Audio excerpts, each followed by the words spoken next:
Hello, and welcome to another episode of RateOrRoast, my rig. I'm your host, Fluff. If you would like to see your own rig rated and or roasted, I will link down below in the description. And while you're down there, please consider subscribing to further support what I'm doing over here on this channel. And with that, let's just jump into it, shall we?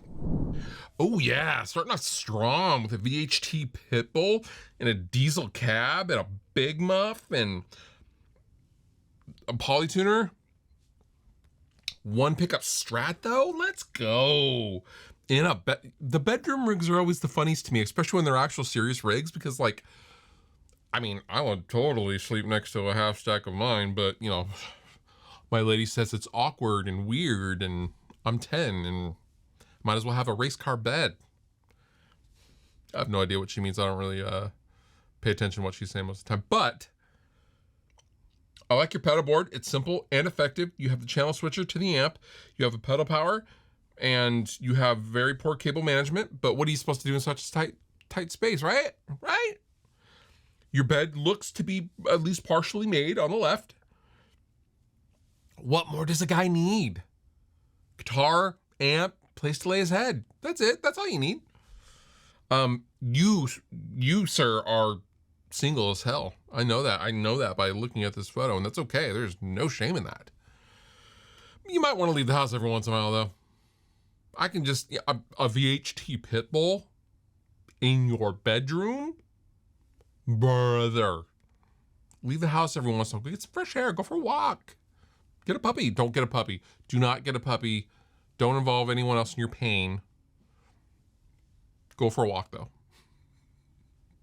Nevertheless, I'm still going to give this rig 4 out of 5 beards. All right. We have a oddly busy but not rig. The walls are very, very plain. The color doesn't really match the... Here's what happened with this room. This is the vibes that I get. This room at one time was like a child's play den. Maybe spare bedroom, I'm not really sure. Can't be sure, but based on this photograph. However, at one time, there were children in this room. And then maybe they grew up, maybe they left, maybe I don't know what happened. But you were like, hey, so if the kids are moving out of there, can I, honey, can I, and your wife was like, I mean, if you want, but let's not paint the rooms, because what if the kids come back or something? Or what if we decide they need to go in there or something? You're like, okay, but can I hang my guitars up on the wall? And she's like, yeah, of course, honey. And so now you have pink Kramers and, you know, Les Pauls and orange half stacks with a purple and baby blue wall, which is so rock and roll. But hey, when life gives you lemons, you make lemonade, right?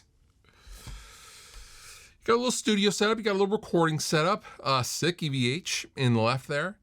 And I love the orange half stack. You have a keyboard setup next to that, and you have a little Teleax just to the left of that. I like your amps. The Fender's good. The Marshall is decent. I have no idea what kind of Gibson that is. But yeah, overall,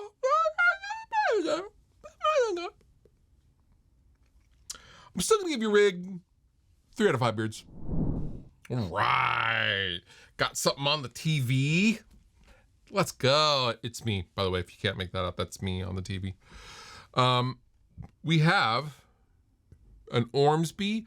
We have a 1 pickup Fender Strat. Love that. We have a Shakti. And then we have a nasty Jackson Warrior. I think those are called Warriors, right? We have a Lorna Shore shirt. Shout out to the homies from Lorna Shore.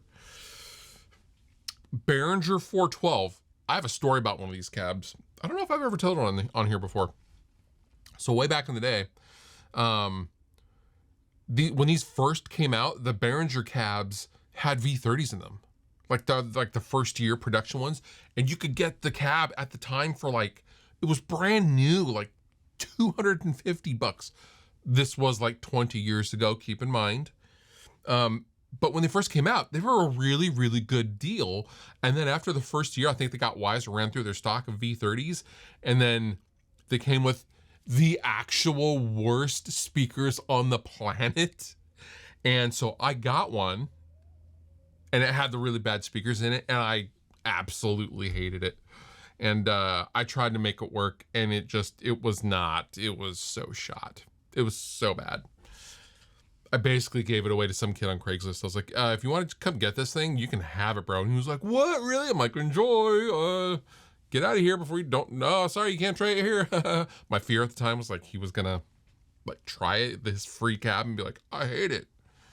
Anyway, you have a Helix, you have a power cord, you have a weird cubby behind you.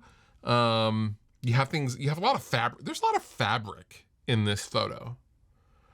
But you do have the door open and you're looking outside. I'm gonna guess you're down south somewhere of America.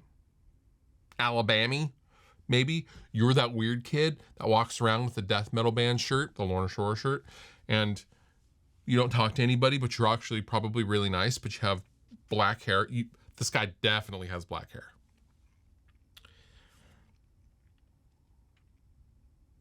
You have great taste in YouTube channels, though. But nevertheless, I'm gonna give you a rig. I'm gonna give you a rig 3.5 out of 5 beards. Next, we have, what is this, a whisper room? This must be a whisper room. You have a couple of Fenders and a BC Rich.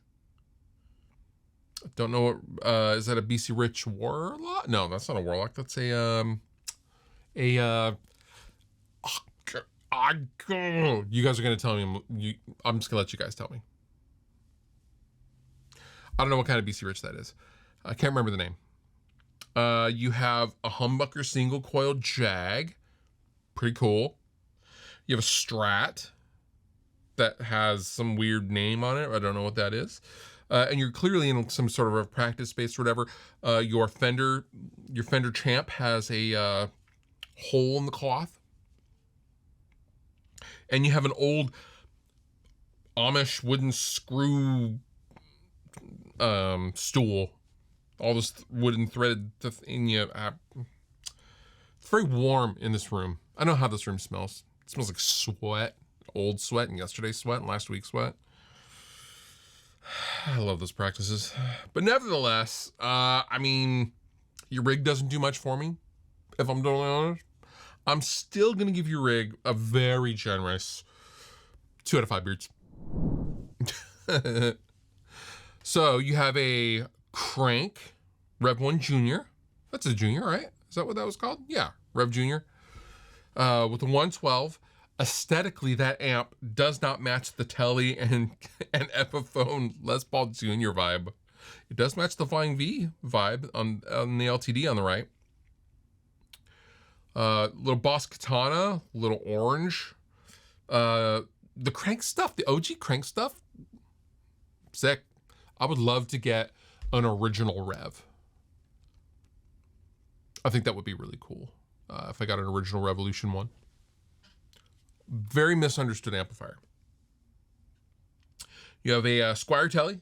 You have an Epiphone Junior. Great guitars. I notice you have an EMG in the bridge of the Epiphone, kind of like a hot metal thing, even though it looks like okay. I like it. I'm here for it. Your cables are wound up. Very nice. Overall, this rig is simple yet effective. However,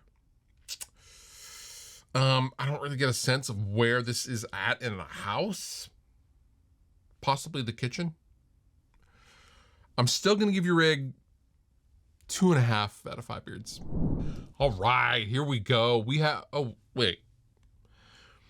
Got ourselves a super fan here, ladies and gentlemen. This guy's, oh, wow. Oh, the more I look around, I'm like, oh, wait. Foo Fighters memorabilia, Foo Fighters memorabilia, Foo Fighters poster. So you have the Nate Mandel bass, or, you know, one that's built to look like it. You have 4 Dave Grohl signature guitars, 3 of which are the ES. And then you have the Firebird Studio. Sick. Les Paul, you got Fender. You actually got really sick guitars. You got the Rickenbacker 4001 bass and Dayglow. Yo. Got a road case. You got Mesa Boogie combo. So it looks like you're gigging and stuff. I like your pedal board. Little OCD, little P. I was gonna say POG, and then I was thinking of the comments going, "It's not called POG, it's called POG." It's a joke, but I didn't make the joke. But now I kind of explained the joke before I actually. It's a POG. Phase 90. What more do you need? You have what looks to be a Foo Fight. Oh, it's the box for the bobbleheads for the Foo Fighters. That's hilarious and very cool. I would love those baubles. Do you want to see a fluff bauble? I should make fluff baubles. Comment down below if you want to see fluff baubles. Nevertheless, I mean, this setup is pretty sick. I particularly love the bass, the Rickenbacker bass. Super cool. I'm gonna go ahead and give this rig, you know what, for me, 4 to 5 beards. And last but not least, we have the most 80s rig ever. Well, maybe not ever on this channel, but it's very 80s, but modern.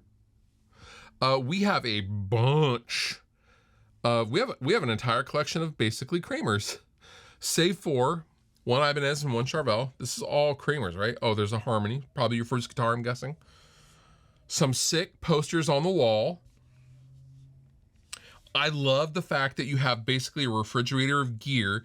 You have a newer Axe Effects, but then you have an OG ADA preamp with the power amp. And you have a nice patch bay on the back or on the bottom with the fractal stuff. And you basically have what I'm guessing is a stereo rig, a wet dry rig, which is super cool, with some super compact vertical 212s for Marshall. Killer. I bet this rig is a lot of fun. Super cool. This is like a baby, this is like a baby version of a rig you would see playing stadiums in the mid-1980s. I understand this rig. Pretty cool. My buddy Ben Eller would love to play on this rig. I guarantee you that. The guitars are cool. The Kramers are cool. 80s Kramers are super rad. I love the show posters. I collect show posters myself, and it looks like you've been to a couple of these shows, judging by the ticket and some of the Guns N' Roses Appetite for Destruction and signed. My guess is, sir, you have been around a hot minute, and I respect it. This rig, for me, is still going to get 4 to 5 beards. And that does it for this episode of Rate or Roast My Rig. If you have your own rig that you would like to see rated and or roasted, I will link down below in the description. And with that, you've been wonderful. I've been Fluff. Thank you so much for watching. I'll see you next time.